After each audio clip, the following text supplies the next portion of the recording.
मैं बहुत पैसे वाले पिता की बेटी थी। हम 3 भाई बहन थे। तीनों भाई बहनों में मैं सबसे बड़ी थी और माता पिता की सबसे लाडली। मैं पढ़ लिख कर डॉक्टर बनना चाहती थी। मैं पढ़ाई बहुत मन लगाकर कर रही थी, लेकिन इसी बीच मुझे एक लड़के से प्यार हो गया। हम दोनों एक दूसरे से बहुत प्यार करते थे और जल्दी ही शादी करने वाले थे।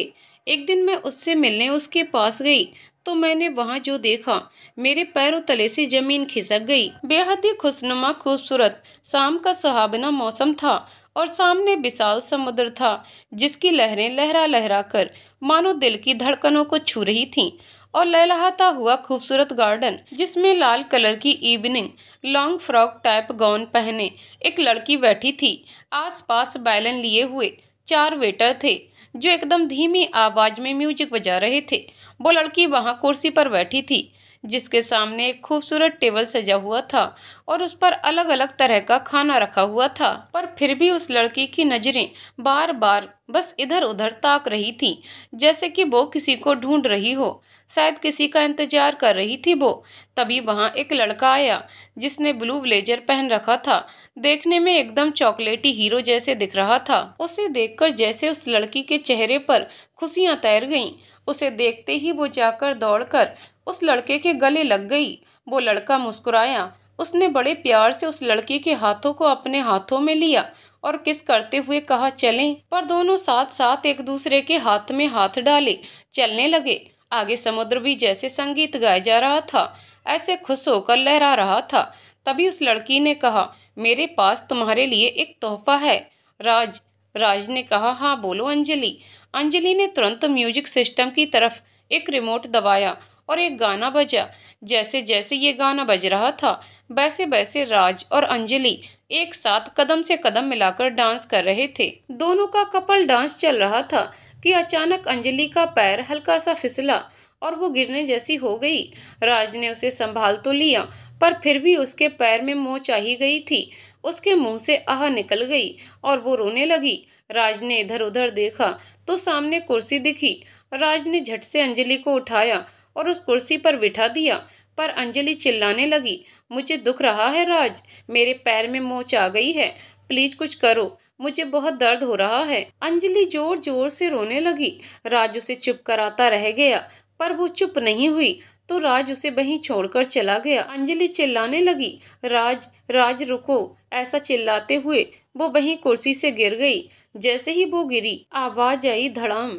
जैसे ही वो गिरी, दर्द के मारे उसकी नींद उड़ गई। उसने अपनी अधखुली आंखों से देखा तो पाया कि वो इस वक्त बेड के नीचे जमीन पर है। जब उसने पूरी तरह से आंख खोलकर देखा तो पाया सामने उसकी मम्मी, पापा, छोटी बहन प्रिया और उसका बड़ा भाई रोहन सब वहीं खड़े उसे बुरी तरह से घूर रहे थे।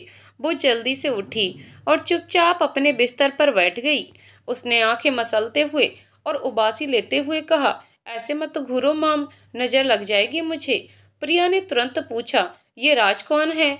अंजलि ने ये नाम सुना तो उसकी आंखें चौड़ी हो गईं और अपना सिर खुजलाते हुए पूछने लगी, क्या कौन राज मम्मा?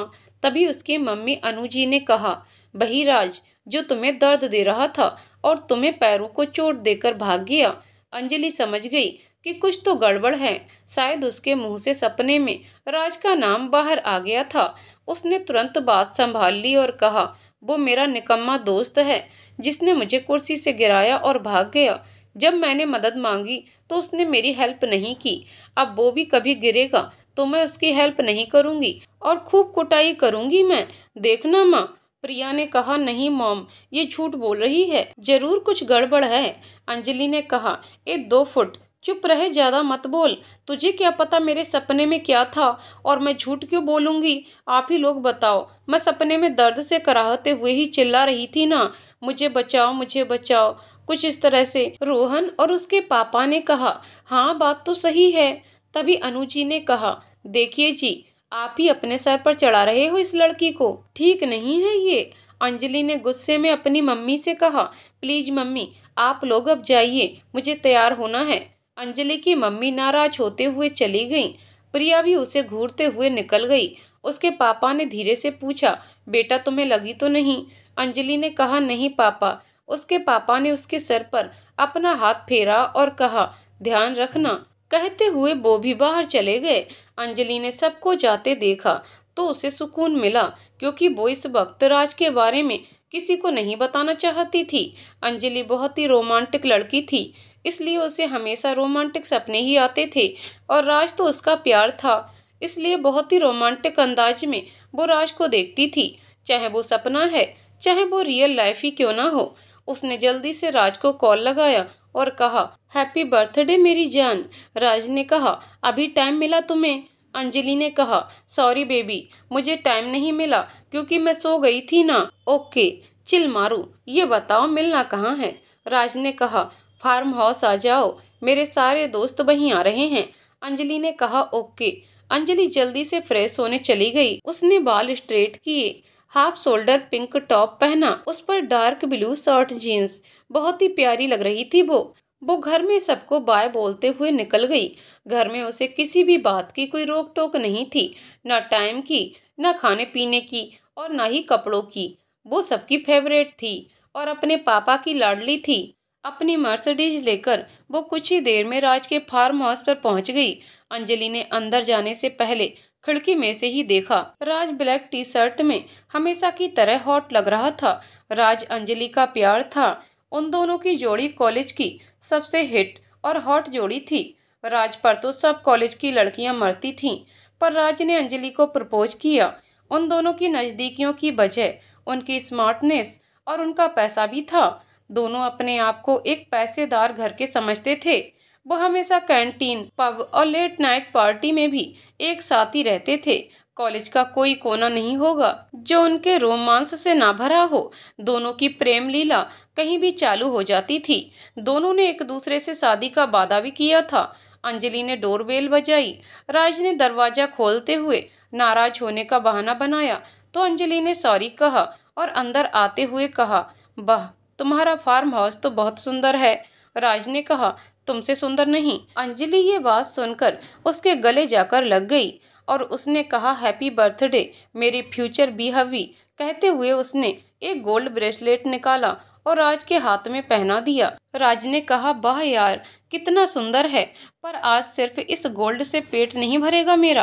कहते हुए उसने अंजलि को अपनी बाहों में खींच लिया और उसे जोर से पकड़ लिया। उसने कहा, राज, तुम्हारे दोस्त आ जाएंगे, छोड़ो मुझे। राज ने कहा, आज का बर्थडे गिफ्ट तुमने प्रॉमिस किया था। अंजलि ने कहा, देखो राज। जैसे ही अंजलि बोलने लगी, राज ने उसके होठों पर अपनी उंगली रख दी और कहा, चुप।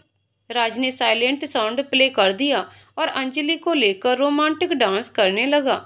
उसने डांस करते हुए कहा, मेरे दोस्त 2 घंटे बाद आएंगे, तब तक सिर्फ हम दोनों ही हैं।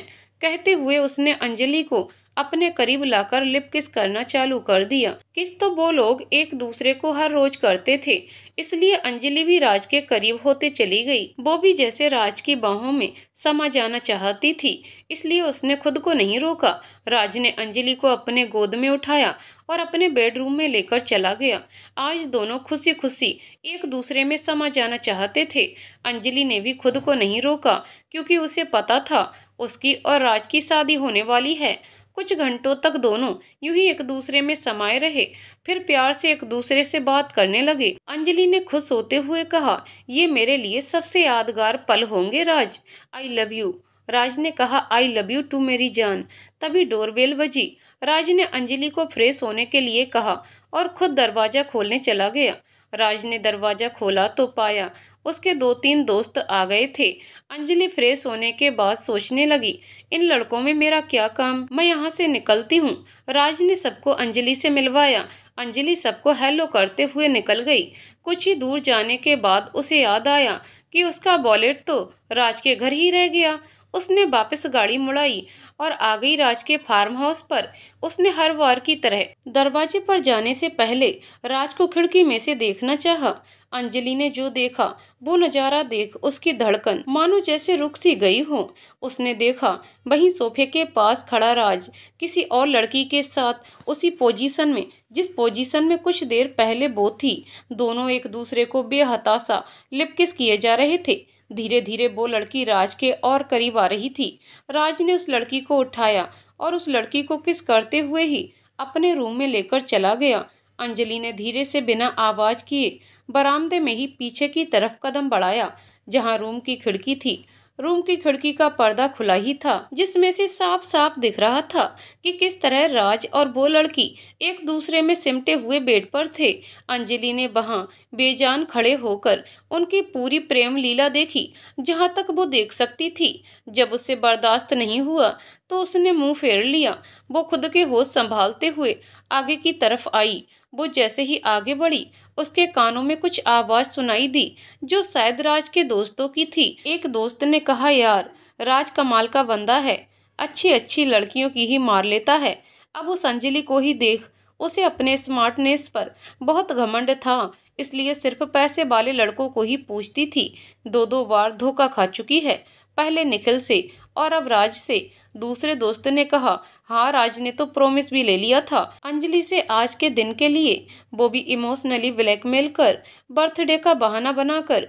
वैसे आज उसका बर्थडे भी है कहाँ, वो तो बस अंजलि को पाना था उसे, इसलिए उसने झूठा बर्थडे बताया अपना, क्योंकि उसे उसकी वर्जिनिटी और घमंड दोनों तोड़नी थी उसे।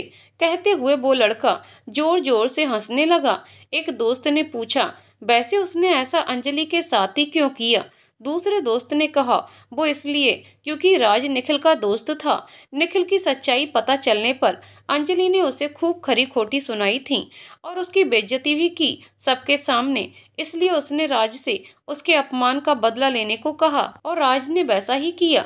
तीसरा वाला बोला, हाँ देख, एक के बाद एक, आज तो यहाँ उसकी प्रेम लीला चलेगी, अलग अलग अप्सराओं के साथ, बर्थडे के नाम पे और पार्टी के नाम पे। कहते हुए वो तीनों एक दूसरे को हाई फाई देते हुए हंसने लगे। वो बोले, चलो अब टीना को लाने चलते हैं, मीनू का घंटा खत्म होने को आ गया होगा, अभी तक तो राज खेल चुका होगा उससे। कहते हुए वो हंसने लगे। तभी पीछे से अंजलि आई और उसने खींचकर तीनों के सर पर वहीं पड़ा फूल का गमला उठाकर दे मारा। उसने ये काम इतना फुर्ती से किया कि किसी को संभलने का मौका ही नहीं दिया। उन लोगों ने अंजलि को नहीं देखा, क्योंकि वो वहीं दीवार से छुपकर खड़ी थी, इसलिए किसी ने उसको आते जाते नहीं देखा और तीनों अपने में मस्त थे, इसलिए किसी को ध्यान भी नहीं गया। पहला गमला टूट गया तो दूसरा गमला भी उठाकर उसने तीनों के पीठ पर मारा। वो तीनों वहीं कराहते हुए गिर गए। उन्होंने देखा तो अंजलि थी। वो लोग घबरा गए। घबराहट और दर्द से उनकी बोलती बंद हो गई थी। अंजलि ने एक दोस्त के हाथ पर गमले का टुकड़ा फेंकते हुए कहा, अगली बार से किसी लड़की की उड़ाओ तो याद रखना, राज के खिलौनों में से कोई एक तुम्हारी बहन भी हो सकती है। क्या बोला राज ने? मेरी वर्जिनिटी दूर की तो सुन, आई एम अ वर्जिन। हाँ, उसने और निखिल दोनों ने मुझे छुआ है, पर पूरी तरह से नहीं, समझे तुम लोग? अंजलि बस गुस्से में बोले जा रही थी। और दूसरी बात, ज्यादा होशियारी मत दिखाना, वरना तुम्हारी सारी बातें मोबाइल में रिकॉर्ड हैं, व्हाट्सएप पे अभी ही लीक हो सकती हैं। तीनों को चोट इतनी जोर से लगी थी कि उन्होंने कुछ नहीं कहा। अंजलि की वर्जिनिटी की बात करने वाले लड़कों को दोनों पैरों के बीच जोर से जूते मारते हुए अंजलि ने कहा, पहले खुद की संभाल, फिर दूसरों की वर्जिनिटी देखना साले, अब निकल लो यहाँ से। तीनों दर्द से कराहते हुए धीरे से निकल गए। अंजलि ने पीछे से आवाज दी, इसकी डुप्लीकेट चाबी दो। एक दोस्त ने धीरे से कहा, हमारे पास नहीं है। तो अंजलि ने कहा, तो क्या तुम्हारे चाचा बाहर से लॉक मार कर निकले हैं घूमने के लिए? चुपचाप देते हो या? अंजलि ने तीसरा गमला उठाया। ये देख डर कर उन लोगों ने चाबी दे दी। अंजलि ने कुछ सोचा और सोचते हुए ही दरवाजा खोल अंदर चली गई। उसने अंदर का दरवाजा अपनी बालों की पिन से खोला। उसने अंदर आकर देखा तो राज और वो लड़की अर्धनग्न अवस्था में थे। राज उस लड़की की बाहों में गुम था, इसलिए उसने अंजलि को नहीं देखा। अंजलि ने डायरेक्ट आकर राज के ऊपर की चादर हटा दी और उसकी उसी अवस्था की 2-3 फोटो जल्दी जल्दी ले ली।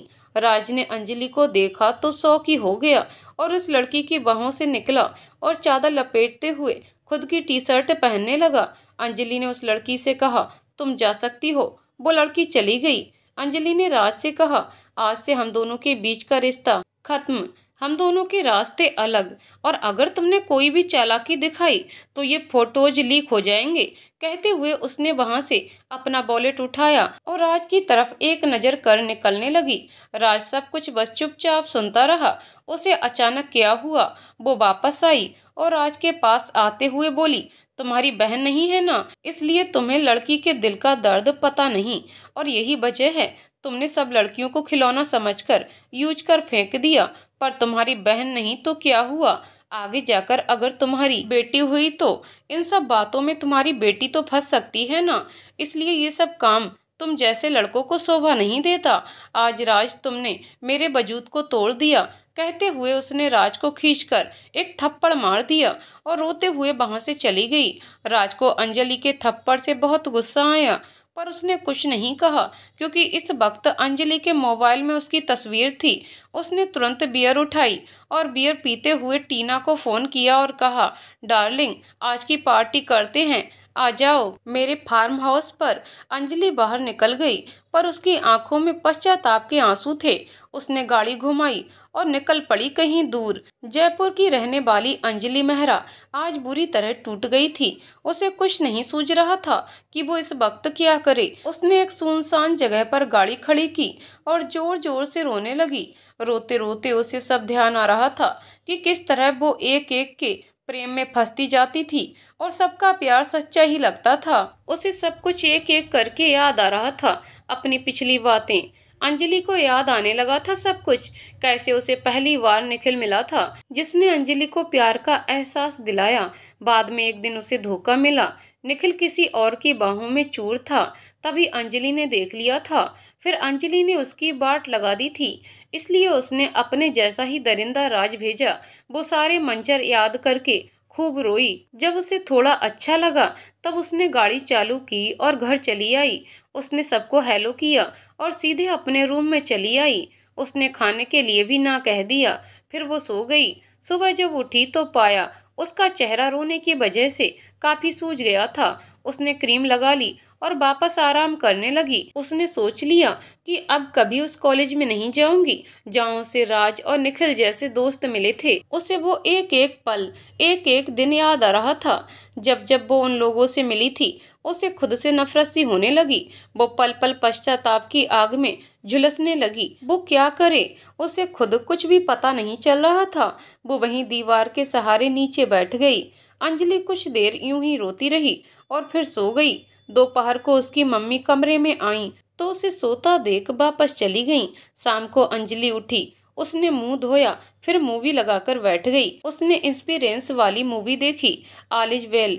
मूवी देखने के बाद उसे थोड़ा बहुत अच्छा लगा।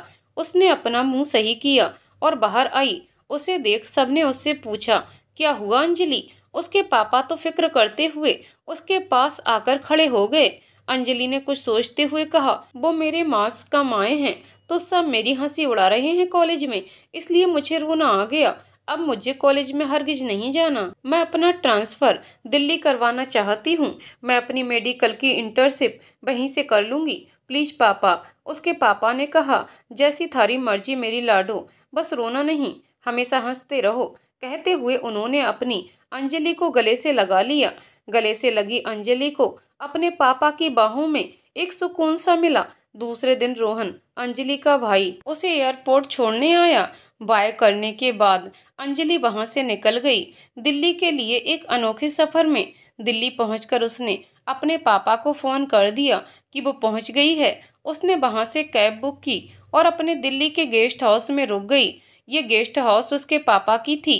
वो जब भी यहाँ आते यहीं रुकते, इसलिए अंजलि ने भी यहीं रहकर इंटर्नशिप चालू कर दी। वहाँ के जाने माने डॉक्टरों के पास 1 साल का इंटर्नशिप था, जिसमें अंजलि ने खूब ध्यान लगाकर मेहनत की और एक काबिल डॉक्टर बन गई। अंजलि ने MBBS की डिग्री की हुई थी। डिग्री के बाद उन्हें इंटर्नशिप करना पड़ता है, सीनियर्स डॉक्टर के नीचे काम करना पड़ता है। अंजलि अपनी टीम में से अव्वल नंबर पर थी, इसलिए सबने उसे खूब शाबाशियां दी। वैसे अंजलि एक टॉपर लड़की थी, बस दुनियादारी की ना जान पाने की वजह से प्यार में धोखा खा गई। सभी अंजलि को बधाइयां दे रहे थे। अंजलि ने ये बात अपने घर में भी बताई। उसके घर वाले भी बहुत खुश हुए अपनी बेटी की काबिलियत देख, और उन्होंने गरीबों में मिठाई भी बंटवाई।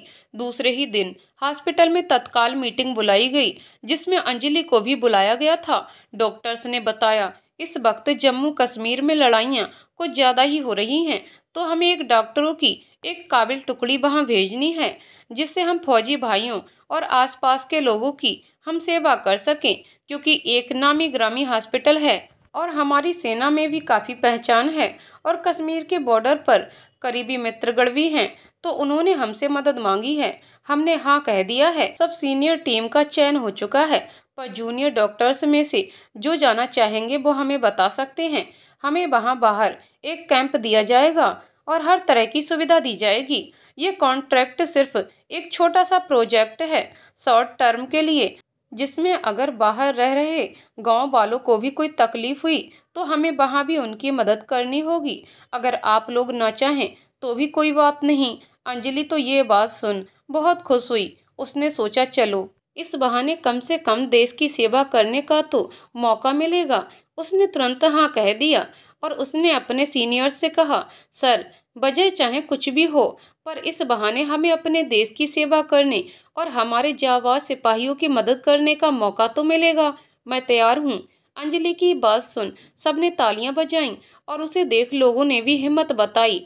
अंजलि बहुत खुश हुई। सबकी रजामंदी के बाद टुकड़ी में जोड़ने के लिए सबको घर से एक मंजूरी पत्र पर साइन करवानी थी। अंजलि को भी बोला गया, अपने घर से मंजूरी पत्र ले आए। अंजलि ने सोचा, यार ये पापा को पता चलेगा तो वो तो मुझे जाने नहीं देंगे, फिर भी बताना तो पड़ेगा ही ना।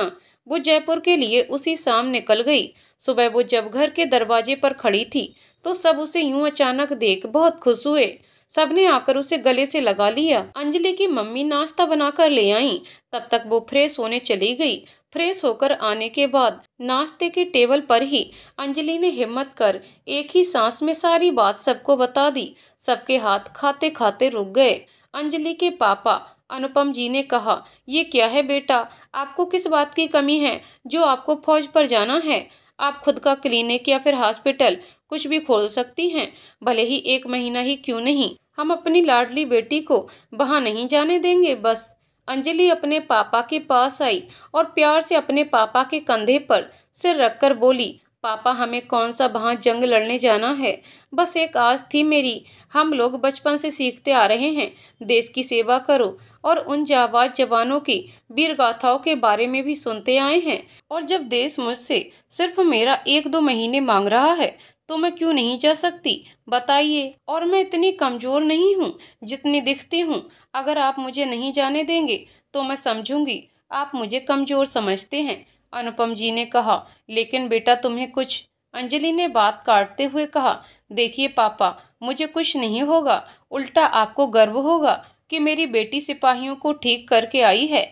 अनुपम जी हंसने लगे। वैसे उन्हें अपनी लड़की पर विश्वास था, इसलिए उन्होंने मंजूरी दे दी। पर अनु जी अभी भी खामोश बैठी थीं। अंजलि उनके पास भी आई तो अनु जी फूट फूट कर रोने लगीं और बोली, मैं तुम्हें डांटती हूँ इसलिए तू मुझे सजा दे रही है ना। अंजलि ने कहा, नहीं मम्मी, क्या आप भी अब चुप हो जाओ। सिर्फ 1 महीने के लिए जा रही हूँ, हमेशा के लिए विदा नहीं हो रही हूँ। रोहन ने कहा, पर अंजलि हम सबको डर तो लगेगा ना, एक काम कर, मैं भी चलता हूँ तेरे साथ। अंजलि ने रोहन से कहा, नहीं भाई, आप यहाँ सबका ध्यान रखना, वहाँ मैं खुद का ध्यान रख लूंगी। अरे फिकर नोट नारे बाबा। आज तो हमेशा अंजलि से लड़ने वाली प्रिया भी रोने लगी थी दीदी के जाने से, पर अंजलि ने प्यार से सभी को मना लिया और मंजूरी ले ली। अगले दिन ही रोते हुए सबने अंजलि को विदा किया। एयरपोर्ट पर अंजलि के भी आंखों में आंसू थे, पर दिल में उल्लास था बॉर्डर पर सेवा करने का। वो फ्लाइट में बैठ गई और निकल गई फिर से दिल्ली के लिए। अंजलि बहुत ज्यादा खुश थी। उसने जाकर अपने सीनियर डॉक्टर्स को परमिशन लेटर दे दिया और सबने भी धीरे धीरे आकर अपना अपना परमिशन लेटर दे दिया। उन लोगों को सुबह निकलना था। उसे इस बात की खुशी ज्यादा थी कि जो जिंदगी उसने अपनी बेवकूफियों में बर्बाद की, अपने देश की सेवा करने से वो अपनी आगे की जिंदगी आबाद कर लेगी। लाइफ में एक ना एक गलती हर कोई करता है, उसका उसे पछतावा जरूर होता है, पर उस पछतावे पर अफसोस कर आगे की जिंदगी बर्बाद करने से अच्छा है अपनी गलती स्वीकार कर आगे ऐसी कोई भी भूल ना हो, इसके लिए प्रयत्न करे। अंजलि की फ्लाइट दूसरे दिन सुबह की थी, इसलिए अंजलि ने अपनी जरूरत की सामान की लिस्ट बनाई और शाम को जाकर वो सारा सामान बाजार में से ले आई और वो बैग पैक कर सो गई। सुबह जल्दी उठकर तैयार होकर वो लोग 6 बजे के करीब एयरपोर्ट पहुंच गए। 8 बजे की फ्लाइट थी। एयरपोर्ट पहुंचने ही वाले थे। अंजलि के साथ और भी बहुत लोग थे।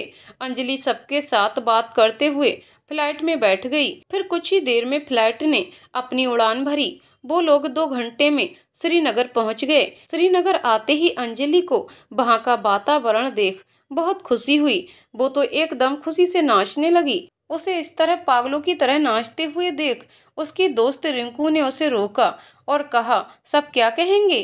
अंजलि ने उस दोस्त से कहा, अरे रिंकू, कुछ दिन के लिए तो आए हैं और अगर यही सोचते रहे कि लोग क्या कहेंगे तो हम क्या करेंगे।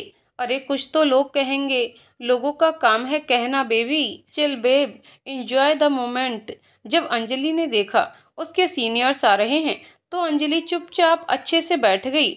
उसने फोन लगाया घर पे और अपने घर वालों से बात करते हुए बता दिया कि वो सही सलामत पहुंच गई है। थोड़ी देर में वो लोग एयरपोर्ट से बस में बैठ उसी के पास थोड़ी दूर बने डॉक्टर्स के आर्मी कैंप्स में आ गए। अंजलि जितने एक्साइटमेंट में यहाँ आई थी, यहाँ आकर देखा तो उसकी सारी एक्साइटमेंट गायब हो गई, क्योंकि यहाँ जगह जगह सेना और कुछ नागरिक घायल अवस्था। अंजलि के सामने का ये मंजर किसी को भी रुला जाता। ऐसा देख अंजलि जल्दी से उन घायल लोगों के पास गई। उसने देखा किसी को सीने में गोली लगी थी, किसी को पैर में, किसी को हाथ में, किसी को सर में। वहाँ बहुत घायल लोग थे जिनका ऑलरेडी इलाज चल ही रहा था। वहाँ डॉक्टर्स की टीम की कमी पड़ने की वजह से ही इन्हें बुलाया गया था। दरअसल वहाँ 2-3 दिन पहले ही टेररिस्ट अटैक की वजह से हमारे कुछ सैनिक घायल हो गए थे। अंजलि ने जैसे ही ये नज़ारा देखा उसके आंखों में से आंसू निकल आए। फिर उसने अपने सीनियर से कहा, मैम आप मेरी एंट्री लिख लीजिए और मुझे फ्रेश भी नहीं होना है, बस मुझे जल्दी से जल्दी अपनी ड्यूटी करनी है। उसके सीनियर ने कहा, ठीक है, पर फ्रेश होना पड़ेगा और यहाँ की आर्मी ड्रेस पहननी पड़ेगी। तुम्हारा ड्रेस भी सेमो में रखा है, जल्दी से रेडी ही काम पे लग जाओ, ध्यान रखना अपना, ऑल द बेस्ट। अंजलि ने जल्दी से जाकर सीनियर के बताए हुए कमरे में अपना सामान रखा और फ्रेश होकर आर्मी ड्रेस में वो बाहर आई। वहां के पहले से ही इलाज कर रहे दूसरे डॉक्टर्स के साथ मिलकर अपने काम पर लग गई। उसने सबके रिपोर्ट्स के अनुसार अपने तरीके से ट्रीटमेंट चालू कर दिया। बाकी सब तो डॉक्टर्स थोड़ी देर आराम भी करने चले जाते, पर अंजलि थी जिसे खाने तक का होश नहीं था। उसने सबकी देखभाल में कोई कसर नहीं छोड़ी। नर्सेस को कहकर उसने हर पेशेंट की बड़े ही प्यार से और नम्रता पूर्वक सेवा की। सारे डॉक्टर्स ने उसे इस अथक सेवा के लिए खूब सारी शुभकामनाएं दी। रात के 8 बजने को आ गए थे, इसलिए उसके दोस्त ने उसे जबरदस्ती खाने के लिए भेज दिया। सबके कहने पर वो 10 मिनट में आती हूँ कहकर खाना खाने चली गई। वो जैसे ही जाने को हुई उसके हाथों में एक उंगली स्पर्श हुई। उसने आसपास देखा तो कोई नहीं था, पर वो जैसे ही आगे बढ़ने को हुई उस उंगलियों ने उसकी उंगली पकड़ ली। अंजलि ने अपने हाथों को देखा तो पाया एक नौजवान को खून से लथपथ स्ट्रेचर पर लिटाया गया है और उसके आसपास कोई भी नहीं है। अंजलि ने देखा तो उस नौजवान की सांसें हल्की हल्की अभी भी चल रही थीं। अंजलि ने तुरंत प्राइम एक्शन लिया उस पेशेंट पर और खाना छोड़ फिर से उसे लेकर इमरजेंसी वार्ड की तरफ चली गई। अंजलि उस पेशेंट को लेकर इमरजेंसी वार्ड में गई तो वहां के डॉक्टर्स ने कहा, ये तो मर चुका है, इसलिए तो हमने इसे बाहर भिजवा दिया था। अंजलि ये बात सुन अचंभित हो गई। उसने तुरंत वहां के आर्मी मेडिकल स्टाफ से भी इस बारे में पूछताछ की, पर सबने एक ही बात कही कि ये जवान अभी चंद मिनटों पहले मर चुका है।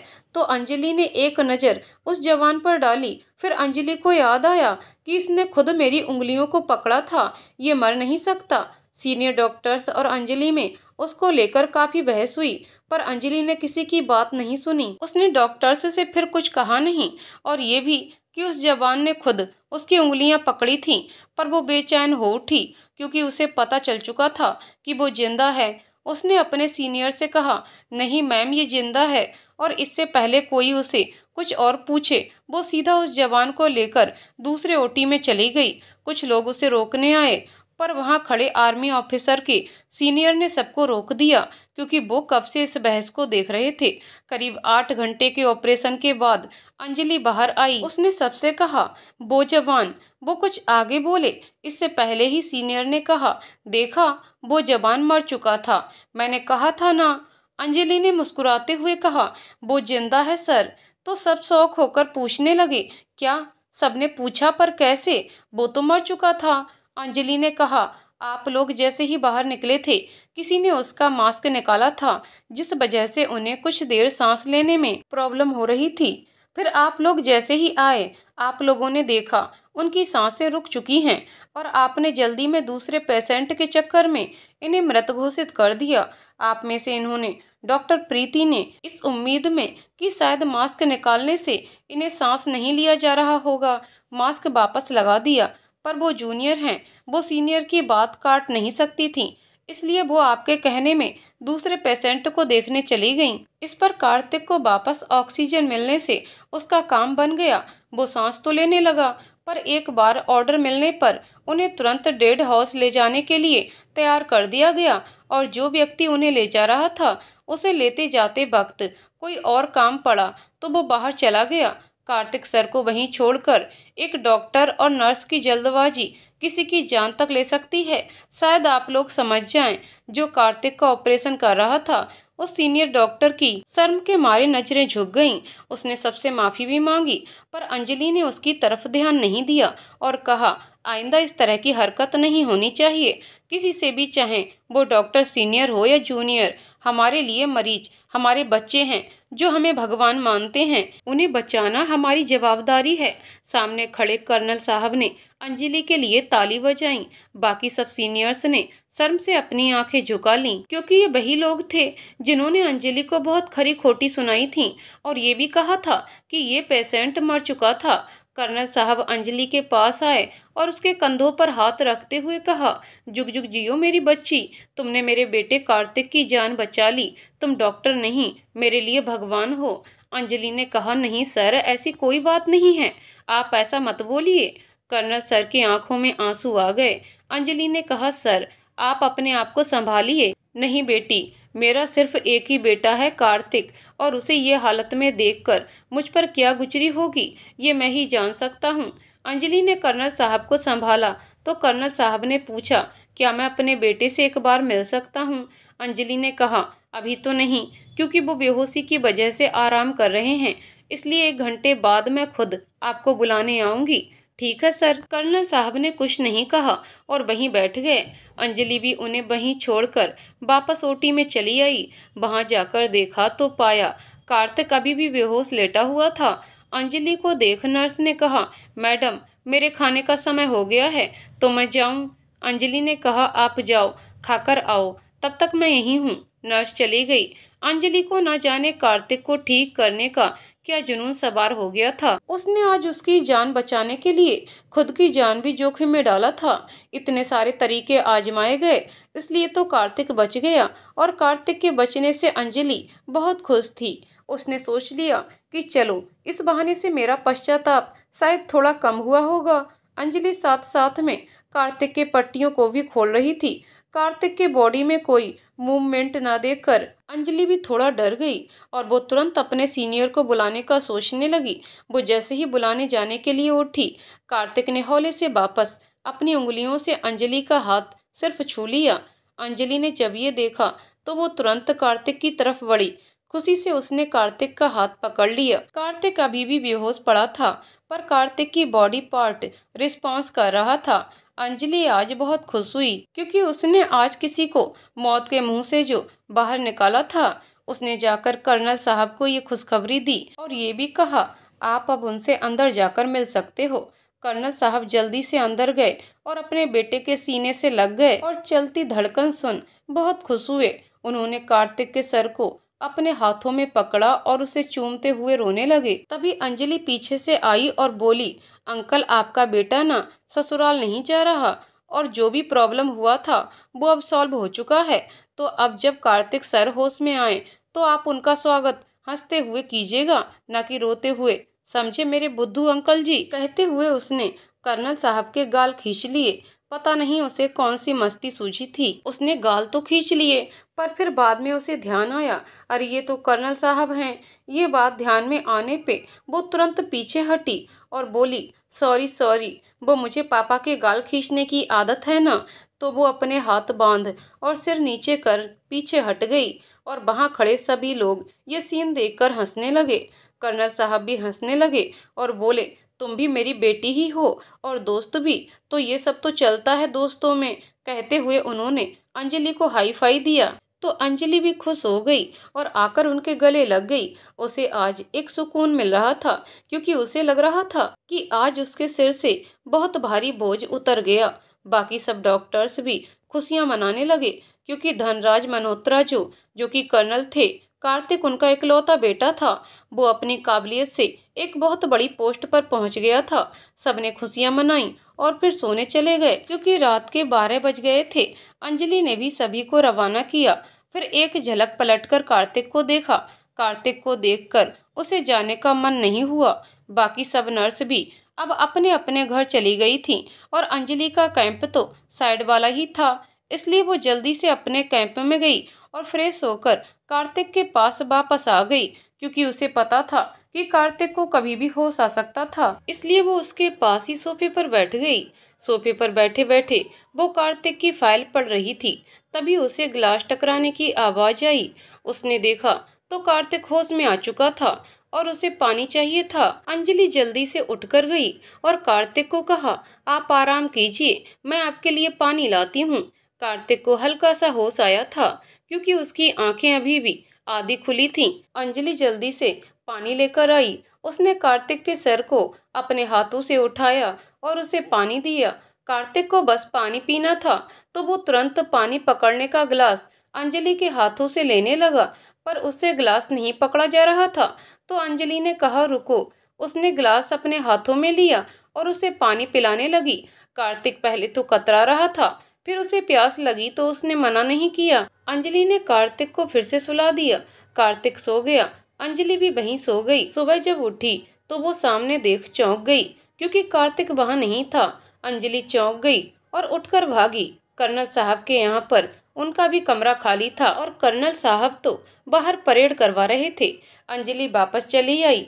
उसने कर्नल साहब को कुछ बताना जरूरी नहीं समझा। अंजलि हर जगह कार्तिक को ढूंढने लगी। वो सोचने लगी, आखिर कार्तिक गया कहाँ। हर जगह वो ढूंढने के बाद वापस कार्तिक के कैंप में आ गई। वो वहीं परेशान होकर वापस बैठ गई। जैसे ही वो बैठी, थोड़ी देर में कार्तिक अंदर कैंप में आया। अंजलि ने उसे देखते हुए गुस्से से कहा, कहाँ चले गए थे आप?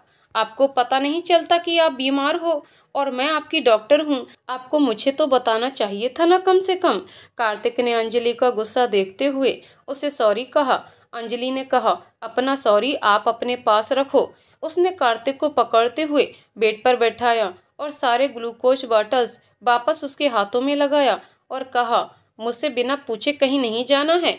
पता भी है कितनी क्रिटिकल सिचुएशन है तुम्हारी, कितनी मुश्किल से तुम्हारी जान बची है, और तुम ऐसे ही कहीं चले जाओगे तो कैसे चलेगा कार्तिक। सॉरी, भले आप बहुत बड़े अफसर होंगे अपने कैंप में, पर फिलहाल मेरे लिए तो आप एक मरीज हैं, और जब तक आप मेरे मरीज हैं आप मेरी गिरफ्त में हैं, समझे मिस्टर कार्तिक। कहते हुए अंजलि गुस्से में ही जाकर कार्तिक के सामने रखे हुए कुर्सी पर बैठ गई। कार्तिक ने धीरे से कहा, माँ की याद आ रही थी, इसलिए बाहर खुली हवा में माँ से बात करने चला गया था। अंजलि ने जब ये सुना तो उसका गुस्सा पल भर में ही ठंडा हो गया। वो वापस कार्तिक के पास आई और बोली, सॉरी, पर मुझे तुम्हारी फिक्र थी, इसलिए तुमसे ऐसे बात की। मुझे पता है माँ का दर्द, पर यहाँ तुम्हारे पापा भी तो हैं। कार्तिक, तुम्हें उनके लिए अच्छे से जीना ही होगा।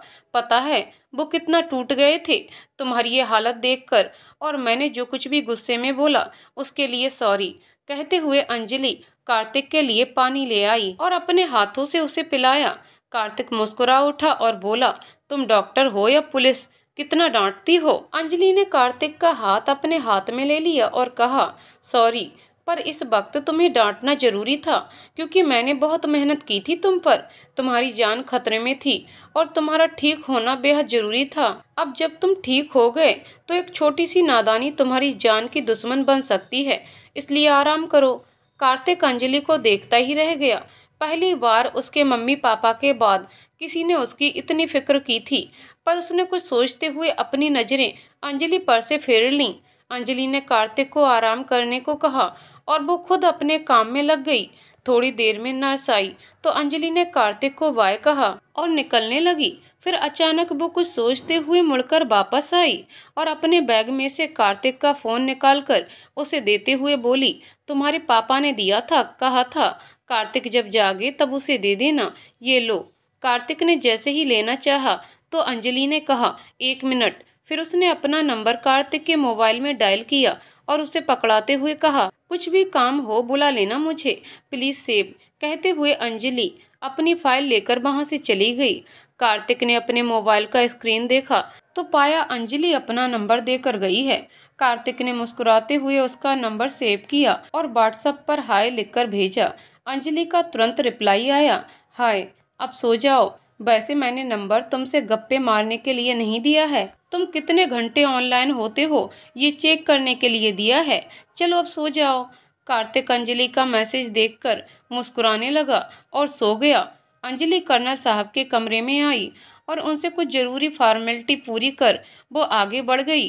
अंजलि अपनी सारी फॉर्मेलिटी पूरी करने में लगी थी, तभी उसके सीनियर्स उसके पास कुछ क्रिटिकल केस लेकर आए। अंजलि उन्हें सॉल्व करने चली गई। बहुत लोगों को चोट आई थी। अंजलि ने सबको बचाने के लिए जी जान एक कर दिया। अंजलि सब कुछ सॉल्व करके शाम को कार्तिक के केबिन में उसे मिलने के लिए आई। उसने देखा कार्तिक ने उससे देख मुंह घुमा लिया। अंजलि ने उससे पूछा, क्या हुआ कार्तिक? कार्तिक ने फिर भी दूसरी तरफ ही मुंह किया हुआ था। कार्तिक का मुंह घुमाना अंजलि को बेचैन कर गया। वो अपना बैग पटकते हुए उसके सामने आई और उसकी आंखों में आंखें डालकर पूछने लगी, क्या हुआ? अंजलि पहली बार कार्तिक के इतने करीब आई थी। कार्तिक के सामने तो वो आ गई, पर उसके चेहरे को देख वो खुद भूल गई कि उसे क्या बोलना था। उसके दिल में एक अजीब सी हलचल होने लगी, इसलिए वो कार्तिक से दूर जाने लगी। पर कार्तिक ने उसका हाथ पकड़ लिया और कहा, सुबह से क्यों नहीं आई? कार्तिक का छूना अंजलि को और बेचैन कर गया, पर वो कोई भी गलत फीलिंग्स कार्तिक के लिए आने देना नहीं चाहती थी। इसलिए उसे अजीब तो लगने लगा, पर उसने अपने चेहरे के भाव को छुपाते हुए कार्तिक से कहा, सॉरी, वो आज केस ज्यादा था इसलिए लेट हो गई। सबकी जान बचानी भी तो जरूरी है ना। अच्छा, तुम पहले खाना खा लो, हम फिर बाद में बात करते हैं। कहते हुए अंजलि कार्तिक के लिए खाना लेने चली गई, पर खाना निकालते समय उसकी नजर वहां खड़े एक काली परछाई पर पड़ी। उसे देख अंजलि चौंक गई। अंजलि जैसे ही कार्तिक के लिए खाना लेने गई, वैसे ही उसने किसी की परछाई देखी खिड़की के पास। वो पहले तो डर गई, पर बाद में हिम्मत कर वो खिड़की के पास आई। वहां देखा तो कोई नहीं था। उसने कार्तिक को कुछ नहीं बताया, पर जल्दी से उसे खाना दिया और बोली, मैं आती हूँ, एक मिनट। कार्तिक ने कुछ पूछना चाहा, उससे पहले ही वो बाहर चली गई। वो बाहर गई, उसने आसपास देखा, कोई नहीं था, पर अंजलि गुमराह होने वालों में से नहीं थी, इसलिए उसने थोड़ा आगे जाकर भी चेक किया। थोड़ी दूर आगे जाकर उसे कुछ कानाफूसी की आवाज आई। उसने धीरे से छुपकर देखा तो वहां कोई दो लोग बात कर रहे थे। अंजलि ने चुपके से उनकी बातों को सुना। बच गया वो कार्तिक का बच्चा। हमें तो लगा था मर जाएगा वो साला, पर बच गया। वो लड़की ने बचा लिया, वरना भाईजान अभी भी तो मार सकते हैं ना। नहीं, अभी हम पे किसी को शक हो जाएगा। कल इस काम को अंजाम देते हैं, समझे? सुन प्लान, कल जब वो दोपहर को सोएगा तभी हम इसे ये जहरीला इंजेक्शन दे देंगे, समझे? और उस लड़की का ध्यान रखना पड़ेगा, उसे पता चला तो। दूसरे वाले ने कहा, नहीं पता चलेगा। अब इससे पहले हमें कोई यहाँ देखे, चलो यहाँ से। दोनों वहां से चुपके चुपके चले गए। रात होने की वजह से अंजलि उनके चेहरे ठीक से देख नहीं पाई थी, पर जब वो चले गए तब धीरे से वो कार्तिक के कैंप में आई। उसने कार्तिक को देखा, वो लेटा हुआ था। उसके दिमाग में कुछ देर पहले सुनी हुई सब बातें घूम रही थीं। उसने सोच लिया, कुछ नहीं होगा कार्तिक को, मैं कुछ नहीं होने दूंगी, पर कल तक कुछ तो करना पड़ेगा। पहली बात तो ये, मैं उन्हें पहचानूंगी कैसे? उसने कुछ सोचा, उसे एक उपाय सूझा और वो मन में प्लानिंग करने लगी, क्योंकि इस समय कर्नल साहब को कुछ बताना सही नहीं था, कुछ भी गड़बड़ हो सकती थी। इसलिए अंजलि अकेले ही प्लानिंग बनाने लगी। प्लानिंग बनाते बनाते वो कार्तिक के पास आई और बड़े प्यार से उसका सिर सहलाने लगी। उसे पहली बार कार्तिक के लिए अपनेपन की महसूसता हो रही थी। उसने खुद की जान की फिक्र किए बिना ही कार्तिक की जान बचाने का फैसला कर लिया। उसने अभी कर्नल साहब को कुछ बताना जरूरी नहीं समझा, क्योंकि कर्नल साहब पहले से ही परेशान थे। इसलिए उसने खुद ही एक प्लानिंग बना लिया। वो कार्तिक के पास से उठने गई तो कार्तिक ने नींद में ही जोर से उसका हाथ पकड़ लिया। कितना भी छुड़ाने पर उसने उसका हाथ नहीं छोड़ा। अंजलि परेशान होकर वहीं बैठ गई और उसके पास ही दीवार से सर टिकाकर सो गई। आधी रात को जब कार्तिक की नींद खुली तो उसने देखा कि उसने अंजलि का हाथ पकड़ रखा है और वो वहीं उसके पास दीवार पर सर टिकाकर सो गई है। कार्तिक ने जल्दी से उसका हाथ छोड़ा और उसे जगाने की कोशिश करी, पर जैसे ही वो उसे जगाने गया वो बस अंजलि को देखता ही रह गया। सोते हुए तो इतनी प्यारी लग रही थी कि कार्तिक को उसे उठाने का मन ही नहीं किया। उसने उसे नहीं उठाया, पर उसे प्यास लगी थी तो उसने जैसे ही धीरे से पानी लेने की कोशिश की तो वहां पड़ा दवाई का बॉक्स हल्के हाथ से धक्के से नीचे गिर गया। आवाज होने पर उसने अंजलि की तरफ देखा तो अंजलि की आधी नींद खुली थी और वो पूछने लगी, क्या हुआ? कार्तिक ने कहा, कुछ नहीं, वो तो बिल्ली थी। वो कुछ और बोल पाता इससे पहले ही अंजलि नींद में ही उठकर वहीं कार्तिक के पास बेड पर आ गई और उसका हाथ पकड़कर उसके कंधे पर सर टिकाकर सो गई। कार्तिक जो लड़कियों से दूर रहता था, आज एक लड़की सामने से आकर उसके इतने करीब बैठी थी और ये कोई मामूली लड़की तो नहीं थी, ये तो उसकी जिंदगी बचाने वाली डॉक्टर थी। ये सब सोचते हुए कार्तिक बड़ी मासूमियत से और दिल में घबराते हुए अंजलि के चेहरे को देख रहा था। अंजलि के छूने से तो उसका सारा दर्द जैसे छूमंतर हो गया हो। उसे ऐसा लग रहा था उसकी धड़कनें भी ज्यादा तेज चल रही थीं। उसने सोचा काश ये लम्हा यहीं थम जाता। उसने भी अंजलि के सर पे खुद के सर को टिका लिया और आंखें मूंद लीं। जब सुबह हुई तो अंजलि की आंखें खुली। उसने खुद को देखा तो पाया वो तो कार्तिक के सीने पर ही सर रखकर सो गई थी। उसने जल्दी से वहां से हटना चाहा तो कार्तिक की आंखें भी खुल गईं। अंजलि ने उठते हुए घबराकर कार्तिक की तरफ देखा, उसे सॉरी कहा। कार्तिक ने कहा, इसमें सॉरी की क्या जरूरत है, मैंने भी तो तुम्हारा भूल से हाथ पकड़ लिया था। अंजलि ने कहा, पर मुझे। कार्तिक ने कहा, चुप रहो यार, कितना एक्सप्लेनेशन देती हो, जो हो गया वो हो गया, अब क्या मुझे चाय मिलेगी? अंजलि ने कहा, अच्छा जी, वैसे आपकी जानकारी के लिए बता दूं कि मैं यहाँ नर्स नहीं हूँ, मैं यहाँ डॉक्टर हूँ। कार्तिक ने कहा, हाँ मुझे पता है, पर मैंने एक दोस्त के नाते कहा, प्लीज प्लीज कहते हुए कार्तिक ने एक छोटे बच्चे की तरह मुंह बना लिया था। अंजलि उसे ऐसे देख बस उसे देखती रह गई। प्यार में धोखा खाने के बाद जिस अंजलि ने ये निश्चय किया था कि वो कभी किसी लड़के के करीब नहीं आएगी, उस अंजलि का दिल धीरे धीरे कार्तिक के ऊपर पिघलने लगा था। उसने कार्तिक से कहा, ठीक है लाती हूँ, कहते हुए वो निकल गई और कार्तिक उसे जाते हुए बड़े प्यार से देख रहा था। अंजलि चाय लेने गई, कार्तिक उसे देखते रह गया। अंजलि का मन काम नहीं कर रहा था। उसका पूरा ध्यान आज दोपहर को होने वाली अनहोनी पर था। वो डर गई थी कि आखिरकार वो लोग क्यों कार्तिक के जान के पीछे पड़े हुए हैं। वो लोग कब आएंगे कुछ पता नहीं चल रहा है। वो दूसरी तरफ चाय लेने जा रही थी, तभी कार्तिक के दोस्त ने उसे पीछे से आवाज दी, पर अंजलि अपनी ही धुन में थी, उसने आवाज सुनी ही नहीं। उसका दोस्त पार्थ उसके पास आया और उसे बोला, हे अंजलि, हाय, कहाँ है तुम्हारा ध्यान? अंजलि ने परेशान होते हुए पार्थ की तरफ देखा और कहा, हाँ। अंजलि ने घबराते हुए कहा, नहीं मैं ठीक हूँ। पार्थ अंजलि का चेहरा देख उसकी परेशानी समझ गया और बोला, नहीं कुछ तो परेशानी है तो बता दो, शायद मैं तुम्हारी कुछ हेल्प कर सकूं। और हाँ, अब सभी लोग ठीक हैं तो कोई और पेशेंट आने वाला नहीं है, तो तुम उसकी फिक्र भी मत करो। कैंप्स में तुमने सबको ठीक कर दिया है। अंजलि को ये बात सुनकर जैसे एक सुकून सा मिला।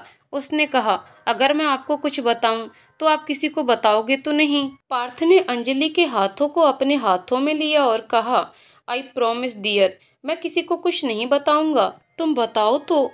अंजलि को ना जाने क्यों पर पार्थ पर भरोसा हो गया और उसने सब कुछ बता दिया। पार्थ ने सुना तो उसके पैरों तले से जमीन खिसक गई। उसने कहा, क्या मतलब कार्तिक के ऊपर जानबूझकर हमला करवाया गया? ओ माय गॉड, मुझे पहले से शक था। कोई बात नहीं, हम दोनों मिलकर एक प्लान बनाते हैं। हमारे पास वक्त बहुत कम है, चलो जल्दी। तुम मुझे कुछ देर बाद मेरे केबिन में मिलो। पार्थ कार्तिक का बेस्ट फ्रेंड था। पार्थ वहां से चला गया। तब अंजलि सबसे पहले फ्रेश होने चली गई।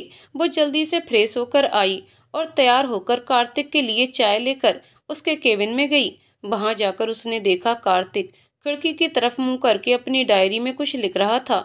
न जाने क्यों, पर अंजलि को उसकी डायरी पढ़ने की इच्छा हुई, लेकिन वो कैसे पढ़ सकती थी। इसलिए उसने डायरी देखने की इच्छा को इग्नोर किया और अंदर आते हुए बोली, लो कार्तिक, तुम्हारे लिए चाय। जब कार्तिक ने नजर उठाकर देखा तब उसकी नजर अंजलि पर से हट नहीं पा रही थी। अंजलि आज बहुत खूबसूरत लग रही थी। उसने simple full sleeve white top पहना था जिस पर नेवी ब्लू कलर का फ्लोरल डिजाइन था और blue shirt long jeans. Kartik का ध्यान अंजलि में था और अंजलि का ध्यान कार्तिक की चाय में। उसने कार्तिक की तरफ देखकर पूछा, चीनी कितनी डालूं? पर कार्तिक को खुद की तरफ इस तरह देखता हुआ पाकर अंजलि भी शर्मा गई और वो चाय लेकर कार्तिक के पास आ गई।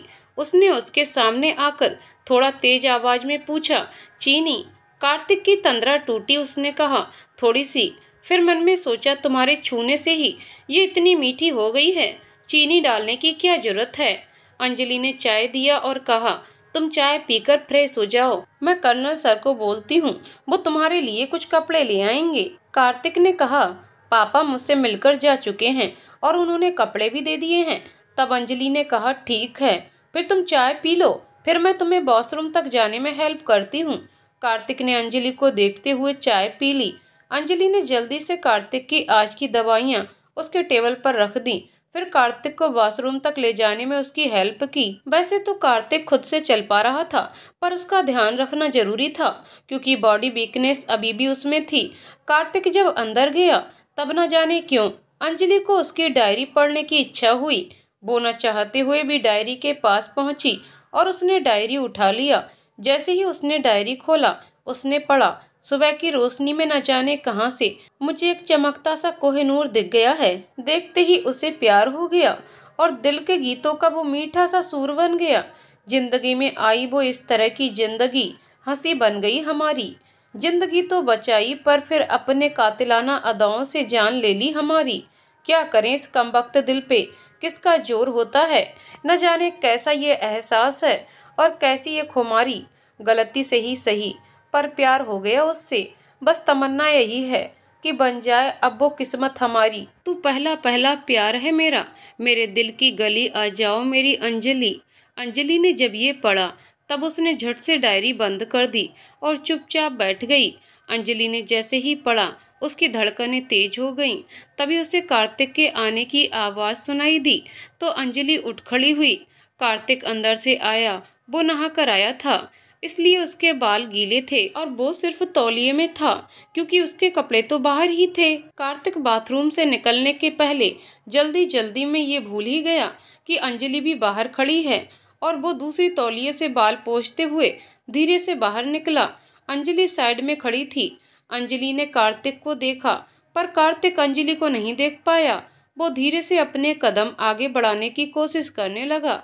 उसके जख्म ठीक हो चुके थे पर सिर्फ पैर के जख्म अभी भी नहीं भरे थे क्योंकि उसको गोली पांव में लगी थी और पेट में चाकू वाला जख्म ठीक होने को था। उस पर जरा सी पट्टी थी पर पैर का दर्द अभी भी था और उस पर टाँके की पट्टी अभी भी बंधी हुई थी, जिस वजह से कार्तिक चल पाने में थोड़ा सा असमर्थ फील करता था। उसने जैसे ही एक कदम आगे बढ़ाया तभी वहां पानी गिरे हुए होने की वजह से उसका पैर फिसला। वो गिरने को हुआ कि अंजलि ने जल्दी से आकर उसे संभाल लिया। अंजलि ने जब कार्तिक को इस तरह से देखा तो उसकी सांसें ऑटोमेटिक तेज हो गईं। कार्तिक भी संभल गया। अंजलि ने उसे कमर से पकड़ रखा था और दूसरे हाथ से उसका हाथ। अंजलि उसके बेहद करीब थी। कार्तिक के बालों से पानी की बूंदें अंजलि के चेहरे पर गिरने लगीं। अंजलि बस मदहोश सी कार्तिक को देखे जा रही थी। कार्तिक को तो अंजलि के छूने से ही एक झटका सा लगा था। वो तो पूरा घायल हो चुका था। दोनों बस एक दूसरे को मदहोश खड़े देख रहे थे और सोने पे सुहागा। वहीं कहीं दूर किसी कैंप्स से गाने की भी आवाज आ रही थी जिसके बोल अंजलि और कार्तिक को और बेचैन करने के लिए काफी था। कार्तिक ने अंजलि के चेहरे में खोए हुए ही उसके चेहरे को अपने हाथों में लेकर उसके गालों पर आते हुए बालों को धीरे से अपनी उंगलियों से पीछे की साइड किया। अंजलि कार्तिक के छुअन से सहम गई और दोनों हाथों से कार्तिक को थामे वो अपनी आंखें बंद कर और बेचैन होकर उसके करीब हो गई। कार्तिक पर भी अंजलि के प्यार का असर तो था ही। उसने भी अंजलि के बालों को साइड कर उसे जैसे ही उसके गालों पर किस करना चाहा, तभी कर्नल साहब की आवाज उसके कानों में पड़ी। कार्तिक ने सुना तो वो जल्दी से अंजलि का हाथ पकड़ते हुए वापस बाथरूम में चला गया और दरवाजा बंद कर लिया। अंजलि को होश आया और उसने चिढ़ते हुए सवालिया अंदाज में इशारों से कार्तिक से पूछा, क्या हुआ? कार्तिक ने इशारे में कहा, पापा। ये सुनकर अंजलि घबरा गई और कुछ बोले उससे पहले ही कार्तिक ने अंजलि को अपने करीब लाकर उसका मुंह बंद कर दिया। अंजलि, जो कुछ देर पहले कार्तिक से थोड़ा सा तो दूर थी, पर अब तो कार्तिक ने उसे पूरी तरह से खुद के करीब कर लिया था। अंजलि की तो जैसे सांसें ही रुक गई थीं।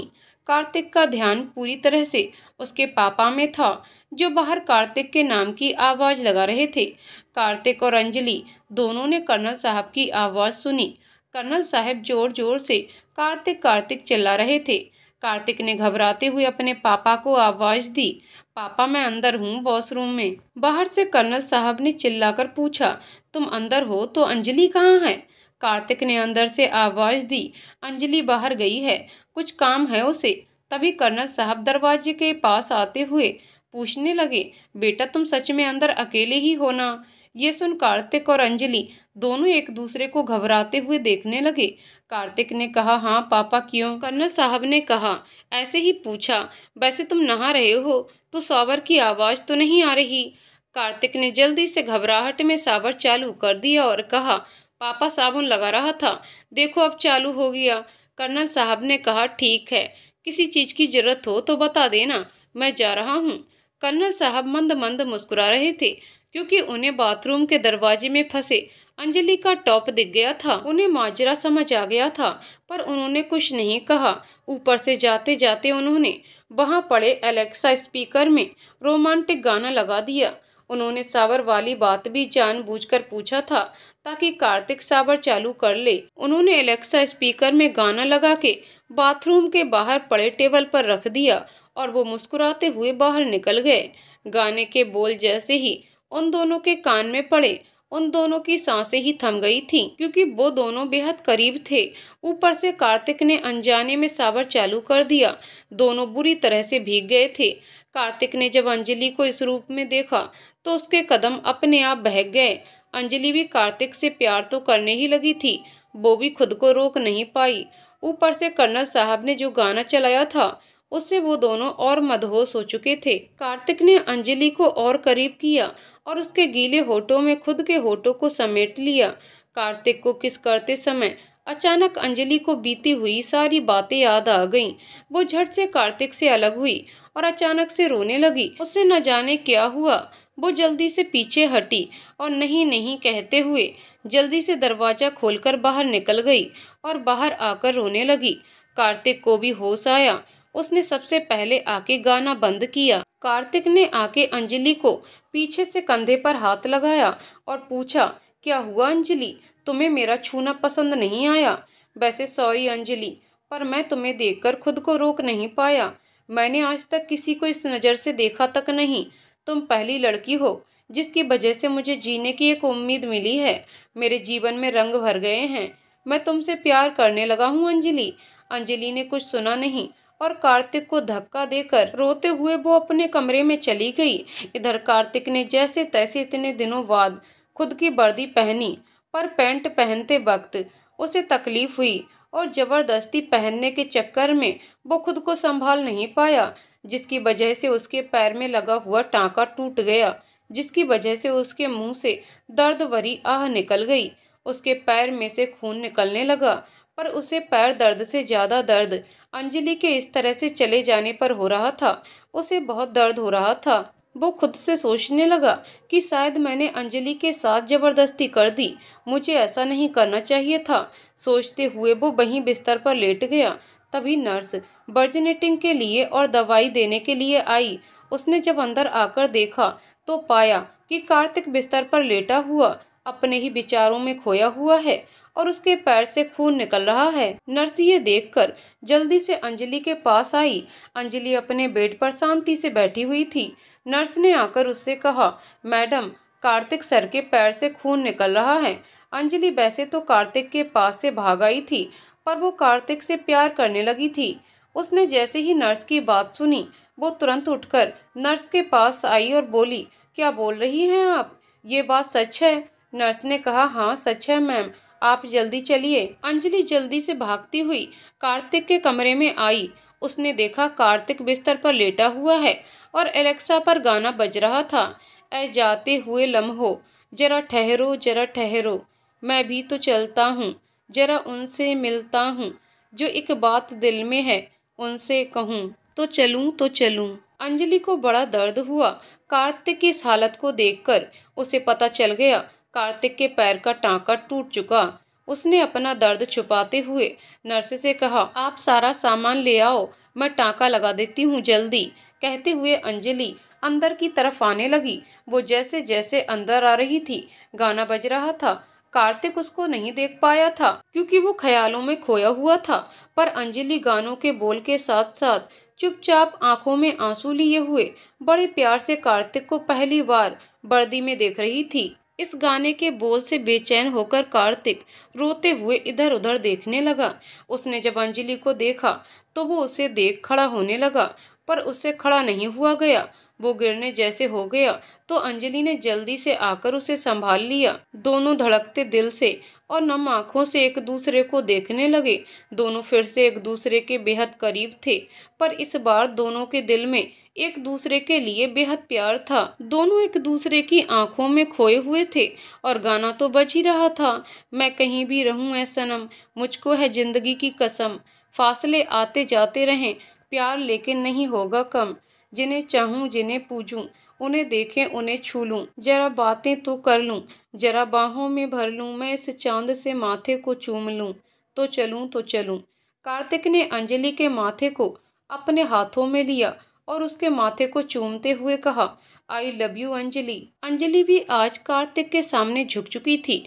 उसने भी धीरे से अपनी आवाज में कहा, मुझे भी तुमसे प्यार हो गया है कार्तिक, पर मुझे तुमसे पहले और दो लोगों ने छुआ है, मतलब किस किया है। हम ज़्यादा इंटरमीडिएट नहीं हुए थे। हाँ, उन्होंने मुझे पूरी तरह से नहीं छुआ था, पर उन्होंने मुझे किस किया है, क्योंकि उन्होंने मुझसे शादी का वादा करके मुझे उल्लू बनाया था।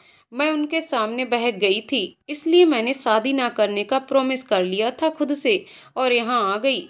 पर जब से मैं तुमसे मिली हूँ, तब से मेरे दिल में एक अलग ही एहसास जागने लगा है तुम्हारे लिए, और शायद मैं तुम्हें खुद से ज़्यादा प्यार करने लगी हूँ।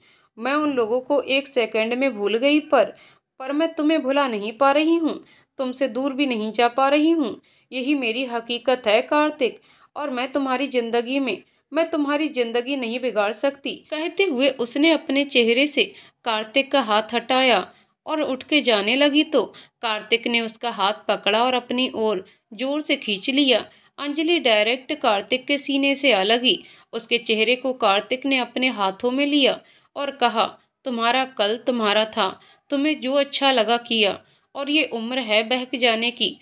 तुम बहक गईं और तुम्हें एहसास हुआ तो तुम संभल भी गईं, पर तुम्हारा आने वाला कल सिर्फ मेरा है, उसमें मैं खुद के और तुम्हारे बीच किसी और को नहीं आने दूंगा। तुम्हारा दुख कल तक था, अब आने वाला कल सिर्फ खुशियों से भरा होगा। क्या मुझसे शादी करोगी मिस अंजलि? क्या मिसेज कार्तिक मल्होत्रा बनना चाहोगी? अंजलि ने कुछ नहीं कहा, बस रोते हुए कार्तिक के गले लग गई। उसने कुछ नहीं कहा, बस एक छोटे बच्चे की तरह कार्तिक की बाहों में छुप गई और बोली, बस अब तुम्हारा बाहों का घेरा ही मेरी जिंदगी है, थैंक यू। कार्तिक ने भी उसे बिना कुछ कहे अपनी बाहों में छुपा लिया और उसके माथे को बड़े प्यार से चूम लिया। दोनों कुछ देर ऐसे ही बैठे थे। थोड़ी देर बाद अंजलि को होश आया और उसे कल रात की आतंकवादियों की बात याद आ गई। वो जल्दी से उठी। उसने कहा, कार्तिक मैं थोड़ी देर में आती हूँ, तुम्हारे पैर की पट्टी भी करनी है। कार्तिक ने हाँ कह दिया और कहा, हाँ जाओ। अंजलि को कार्तिक को इस हालत में छोड़कर जाने का मन नहीं हो रहा था, पर उसे जाना पड़ रहा था। वो जाने लगी, फिर उसे अचानक न जाने क्या हुआ, वो पीछे पलटी और आके कार्तिक के गालों को जल्दी से किस करके भाग गई। कार्तिक ये देखकर मुस्कुरा उठा। उसने सोचा, अब तुम्हारी आंखों में कभी आंसू नहीं आने दूंगा मैं, ये मेरा वादा। और उसने सुकून से आंखें बंद कर लीं। उसे पैर में दर्द तो हो रहा था, पर उससे ज्यादा खुशी थी अंजलि जैसी लाइफ पार्टनर मिलने की। अंजलि बाहर तो भाग आई, पर उसे फिर कार्तिक के पैर का ख्याल आया और उसे सामने से आती हुई नर्स भी दिख गई। वो वापस कार्तिक के कमरे में आई और उसने कार्तिक के पैर का टांका जोड़ दिया और उसके पैर पर पट्टी कर दी। अंजलि कार्तिक के साथ थी, पर उसका ध्यान तो उन आतंकवादियों की बातों पर था, इसलिए वो कार्तिक के पैर पर पट्टी बांधकर कार्तिक के कैंप से बाहर आई और सीधे पार्थ के पास पहुंची। पार्थ ने उसे देखकर कहा, आओ अंजलि, मैं तुम्हारा ही इंतजार कर रहा था। अंजलि ने आकर पार्थ से पूछा, आपने कुछ प्लान बनाया? पार्थ ने कहा, हाँ। तुम एक काम करो। कहते हुए उसने अंजलि के कान में कुछ कहा और दोनों प्लानिंग में लग गए। दोपहर के करीब 12 बजे थे। कार्तिक शांति से अपने बेड पर लेटा हुआ था। तभी एक नर्स उसके पास आई और बोली, आपको इंजेक्शन लगानी है। कार्तिक को लगा शायद इसे अंजलि ने भेजा होगा, इसलिए उसने कहा, ठीक है। नर्स ने इंजेक्शन रेडी किया और वो जैसे ही कार्तिक को लगाने वाली थी, उस नर्स को एक घूंसा पड़ा और ये घूंसा किसी और ने नहीं बल्कि अंजलि ने मारा था। वो नर्स कुछ कर पाती उससे पहले ही अंजलि ने एक गन निकाली और कहा, चुपचाप बताओ तुमने ये काम किसके कहने पर किया है। नर्स अचानक हुए इस हमले से घबरा गई। उसने भागना चाहा, पर अंजलि ने बहुत ही मजबूती से उसका हाथ पकड़ा और कॉर्नर पर धक्का मारते हुए कहा, ज्यादा होशियार बनने की कोशिश मत करो, बताओ। उसने उसका हाथ पकड़कर पूछते हुए कहा। कार्तिक ने पूछा, अंजलि ये सब क्या है? अंजलि ने कार्तिक की तरफ देखते हुए कहा, कुछ नहीं, मैं तुम्हें सब बाद में बताऊंगी। अंजलि ने जैसे ही कार्तिक की तरफ देखा, वो नर्स अंजलि को धक्का देकर जल्दी से भागी। अंजलि ने कहा, रुको, पर वो नर्स वहां से भाग गई। कार्तिक ने अंजलि को अपने पास बुलाया और पूछा, क्या है ये सब? अंजलि ने कहा, यहाँ तुम्हें मारने की प्लानिंग चल रही है, हम उसे सॉल्व करने की कोशिश कर रहे हैं। कार्तिक ने असमंजस से कहा, क्या? और मुझे मारने की प्लानिंग क्यों? अंजलि ने कहा, चुपचाप रहो, तुम्हारे लिए यहाँ हम सब हैं ना, तुम्हें कुछ नहीं होने देंगे। कार्तिक ने कहा, पर मेरे लिए तुम क्यों इन लोगों से लड़ रही हो? पापा को कहो ना। अंजलि ने कहा, वो ऑलरेडी घबराए हुए थे तुम्हारी तबीयत को लेकर, अब उन्हें ये सब बताकर और टेंशन नहीं देना चाहती मैं तो। तुम शांत रहो और मुझे कुछ नहीं होगा, प्लीज। पर अंजलि, अंजलि ने उसके मुंह पर हाथ रखते हुए कहा, बस कार्तिक, तुम मेरी जान हो और अपनी जान बचाने के लिए मैं किसी भी हद तक जा सकती हूँ। मेरे साथ पार्थ है, मुझे कुछ नहीं होगा। जैसे ही मुझे सब पता चलेगा मैं तुम्हें बता दूंगी। तब तक ये अपनी गन अपने पास रखो, काम आएगा, ओके। कहते हुए उसने कार्तिक के माथे पर धीरे से किस किया और वहां से चली गई। कार्तिक कुछ नहीं बोल पाया, क्योंकि कुछ बोलना माना अंजलि पर विश्वास नहीं करने जैसा था। लेकिन कार्तिक को तो अंजलि पर पूरा भरोसा था। वो चुपचाप लेट गया, क्योंकि उसे पैर में बहुत दर्द हो रहा था, पर उसकी आंखों में नींद नहीं थी। उसे अंजलि की फिक्र हो रही थी। इधर अंजलि पार्थ के पास आई और पार्थ से उसने कहा, वो नर्स तो भाग गई। पार्थ ये सुन हंसने लगा और बोला, बहुत अच्छा हुआ, चलो कुछ तो अच्छा काम किया तुमने। कहते हुए उसने अंजलि से हाथ मिलाया और हंसते हुए पूछा, अब कार्तिक के मिशन का आगे क्या होगा? पार्थ की बात सुनकर अंजलि भी हंसने लगी और वो दोनों वहीं बैठ गए। पर उन दोनों को नहीं पता था, कर्नल साहब छुपकर उनकी सारी बात सुन रहे थे। उन्होंने बाहर खड़े होकर सोचा, अंजलि ऐसी निकलेगी, मुझे नहीं पता था। वो उदास हो गए। कर्नल साहब वहां से चले गए और उन्होंने न जाने क्यों पर अपने रूम में जाकर कुछ सीक्रेट लोगों को अंजलि और पार्थ के ऊपर नजर रखने के लिए कहा। इधर अंजलि और पार्थ ने हंसते हुए कंप्यूटर का डिस्प्ले चेक किया। पार्थ ने कहा, गुड अंजलि, अब तुम एक काम करो, अपने रूम में जाओ, खाना खाकर फिर आओ। अंजलि ने कहा, नहीं, पहले कार्तिक वाले मिशन को हम अंजाम देंगे, फिर कुछ काम करेंगे। कहते हुए वो कंप्यूटर के पास गई और उसमें कुछ करने लगी। उसमें कार्तिक का कमरा साफ साफ दिखाई दे रहा था। वो दोनों मिलकर कुछ कर रहे थे कि तभी कर्नल साहब कुछ लोगों के साथ अंदर आए और उनके साथ वो नर्स भी थी। उन्हें देखकर पार्थ और अंजलि डर गए। अंजलि कुछ पूछे उससे पहले ही कर्नल साहब ने उसे एक थप्पड़ मार दिया। अंजलि ने हैरान होकर जब सामने देखा तो पाया कार्तिक भी वहीं आया हुआ था और व्हील चेयर पर बैठा था। वो सब अंजलि को गुस्से में देख रहे थे। अंजलि ने गुस्से से पूछा, मेरी गलती क्या है? कर्नल साहब ने कहा, इस नर्स ने मुझे बताया तुम और पार्थ मिलकर कार्तिक को मारने के मिशन पर काम कर रहे हो और तुम उसे गलत इंजेक्शन लगाती थी। आज जब ये नर्स तुम्हारे सीनियर के कहने पर सही इंजेक्शन लगाने आई, तब तुमने उसे बंदूक दिखाकर धमकाकर भगा दिया। नॉनसेंस। कर्नल साहब ये सब कुछ गुस्से में बोल रहे थे और बोले, अंजलि, मैं तुम पर खुद से ज्यादा ट्रस्ट करने लगा था और मुझे ये बात भी पता चल चुका था कि मेरा बेटा तुमसे प्यार करने लगा है, इसलिए मैंने तुम्हें अपनी बहू भी मान लिया था। और तुम हो कि तुम्हारी इतनी घटिया हरकत इस देश की सिक्योरिटी के सीक्रेट कोड जो कार्तिक के पास हैं उसे पाने के लिए ये सब तुमने किया। ये सब सुनकर अंजलि के सीनियर डॉक्टर्स भी आए और उन्होंने भी बहुत कुछ सुनाया अंजलि को। अंजलि ने कुछ नहीं कहा, बस चुपचाप खड़ी रही और कार्तिक को नम आंखों से देखने लगी। कार्तिक के आंखों में आंसू थे। उसे पता था ऐसा कुछ हो ही नहीं सकता, अंजलि ऐसा कुछ नहीं कर सकती थी, पर इस वक्त उसके पास कोई सबूत नहीं था, इसलिए वो कुछ नहीं बोल सकता था। और उसे कर्नल साहब की आदत भी पता थी, वो बिना सबूत के खुद की पत्नी की भी नहीं सुनते। ऊपर से वो बेबस चल भी नहीं सकता था, पर उससे अंजलि की बेइज्जती बर्दाश्त नहीं हो रही थी, इसलिए उसने कहा, पापा, आप अंजलि को इस तरह से सबके सामने बेइज्जत मत करें, हम मिलकर बात करते हैं। कर्नल साहब ने गुस्से से कार्तिक की तरफ देखा और कहा, तुम कुछ नहीं कहना, वरना मैं भूल जाऊंगा कि तुम मेरे बेटे हो। फिर उन्होंने अंजलि से कहा, तुम कैंप से इसी वक्त निकल जाओ और अपने घर चली जाओ। ये लो तुम्हारे लिए नोटिस जो तुम्हारे दिल्ली के डॉक्टर्स की तरफ से मेरे पास आया है, तुम्हारी सजा के तौर पर। अब जाओ यहाँ से।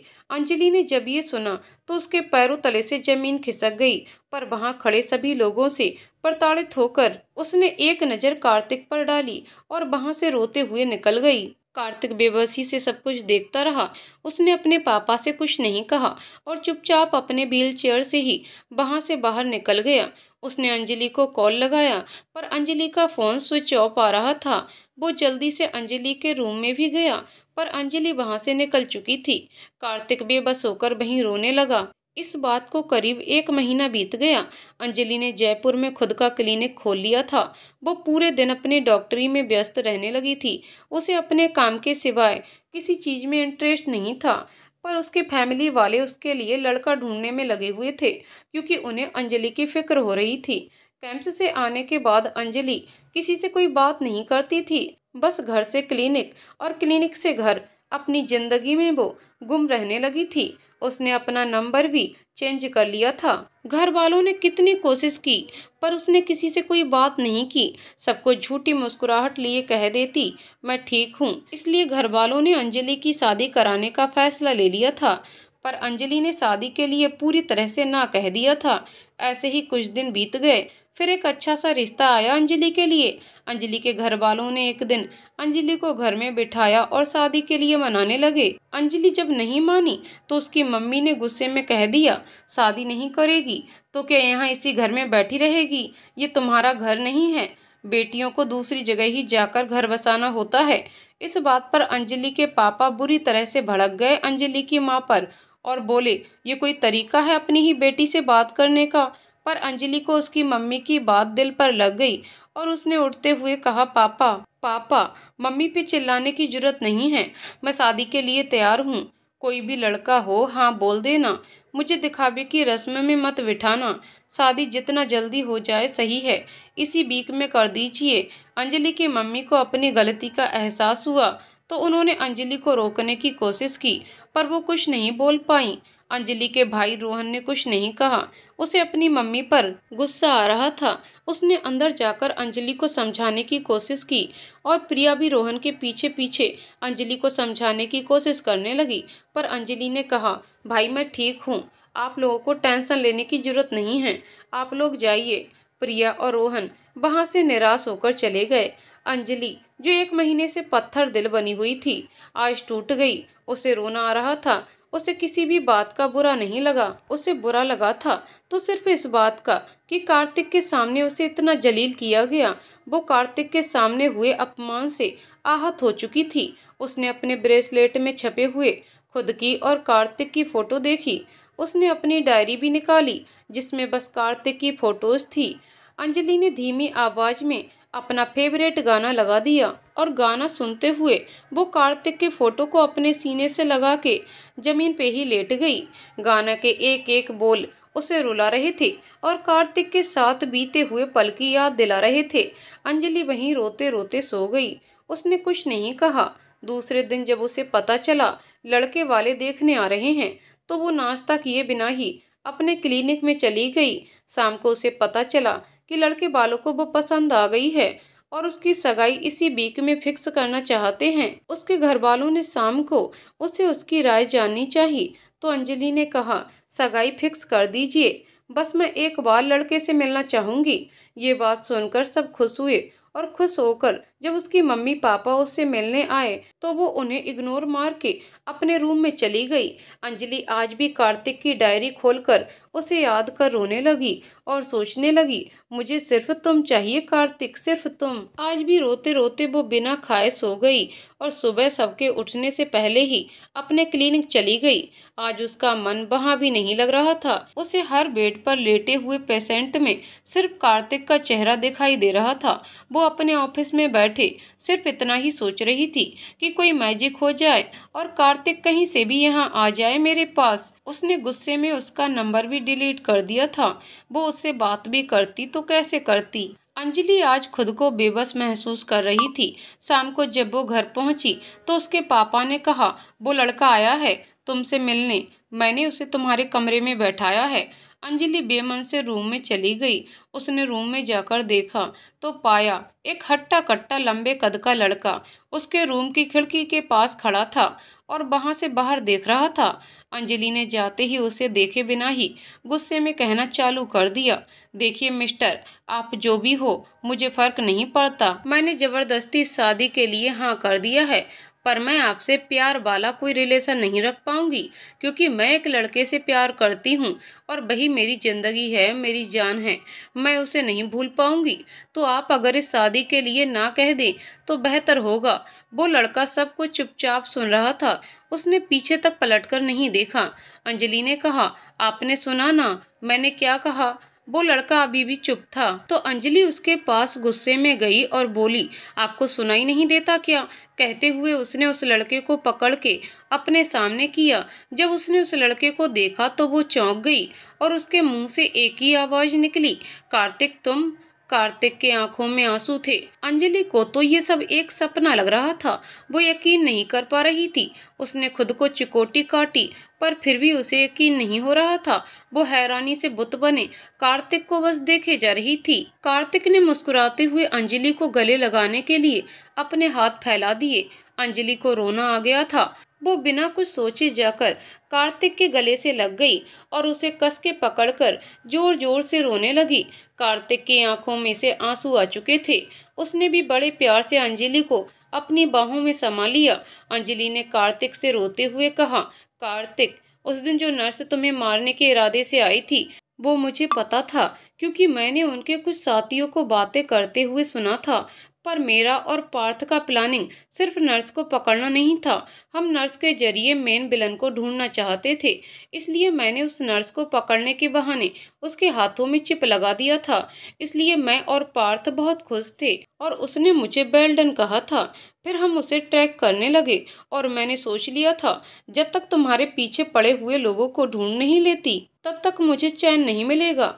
पर कर्नल साहब ने मुझ पर विश्वास करने की बजाय उस बाहर वाली नर्स पर भरोसा कर लिया। उन्होंने मेरी इंसल्ट की, ठीक है, पर मुझे सबसे ज्यादा दुख हुआ कि उन्होंने मेरी इंसल्ट तुम्हारे सामने की और मुझे लगा तुम मुझ पर यकीन नहीं करोगे। इसलिए मैंने सोचा तुम मुझे गलत समझो, उससे पहले मेरा निकल जाना ही बेहतर होगा। कार्तिक ने ये सब सुना और उससे कहा, पहले तो तुम रोना बंद करो और यहाँ बैठो। कार्तिक के भी आंखों में आंसू बहने लगे थे। अंजलि को बिठाकर कार्तिक ने उससे कहा, मुझे तुम पर खुद से ज्यादा भरोसा है, पर उस वक्त मेरे पैरों की चोट की वजह से मैं तुम्हारी हेल्प करने में असमर्थ था। मैंने इसलिए तुम्हें रोकना चाहा, पर तुमने गुस्से में मोबाइल भी स्विच ऑफ कर दिया था। फिर तुम वहां से निकल गईं। मेरा तो पैर उस समय जख्मी था, मैं तो चल भी नहीं सकता था। सबके जाने के बाद मैंने पार्थ को बुलाया। और मैंने आगे की कार्यवाही जारी रखने के लिए कहा। तुम्हारा और पार्थ का प्लानिंग वर्क कर गया, जिस वजह से वो नर्स छुपकर रात को हमारा ही बटालियन में सिपाही बन के रह रहे एक आतंकवादी से मिलने गई। वो सिपाही टेम्पररी बेस पर आया हुआ था और उसके 2 साथी और थे। उन्हीं लोगों ने मुझे मारने का प्लानिंग बनाया था, क्योंकि मैंने उनके कई साथी को मार गिराया था।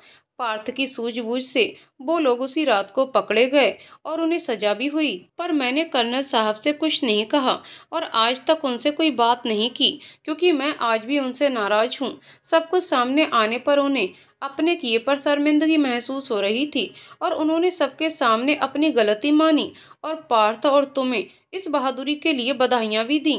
मैंने तुम्हें बहुत फ़ोन करने की कोशिश की, पर ना तुम्हारा फ़ोन लगा और ना ही तुमने कभी फ़ोन किया।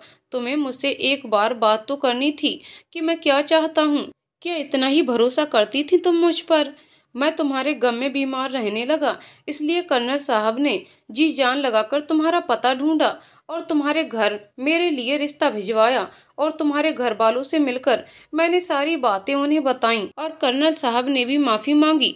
तुम्हारे घर वाले राजी हो गए, पर तुम राजी नहीं थी, इसलिए तुम्हारी मम्मी ने उस दिन कड़वे शब्द बोले तुम्हें, क्योंकि तुम इस बहाने कम से कम मुझसे मिलो तो सही। मैंने आज तक पापा को माफ़ नहीं किया है और तब तक माफ़ नहीं करूँगा जब तक तुम नहीं करोगी। अंजलि ये सब सुनकर और रोने लगी। उसे अपनी गलती पर पछतावा हो रहा था। तब किसी ने उसके कंधे पर हाथ रखा। अंजलि ने पीछे देखा। कर्नल साहब थे। वो रोते हुए हाथ जोड़कर खड़े थे अंजलि के सामने। अंजलि उठी और बोली, पिछली बातें भूल जाइए और हाथ मत जोड़िए पापा। ये कहते हुए अंजलि उनके गले से लग गई। ये सब कुछ देखकर वहां खड़े सभी लोगों के होठों पर मुस्कान आ गई। अंजलि ने कर्नल साहब के पैर छुए और उनसे आशीर्वाद लिया। फिर उसने अपने घर वालों से, उसके मम्मी पापा रोहन प्रिया सबसे माफ़ी मांगी। सबने उसे माफ़ कर दिया और कार्तिक के साथ उसकी सगाई फिक्स हो गई। सबने खुशी खुशी कितने दिनों के बाद दिल से पेट भर के रात्रि भोजन किया था। कार्तिक और अंजलि खुशी से एक दूसरे की तरफ देख रहे थे। तो दोस्तों, कहानी यहीं पर समाप्त होती है। दोस्तों, आपको कहानी कैसी लगी कमेंट करके जरूर बताइएगा। कहानी पसंद आई हो तो वीडियो को लाइक शेयर करें और चैनल को सब्सक्राइब करें। कहानी को पूरा सुनने के लिए बहुत बहुत धन्यवाद दोस्तों।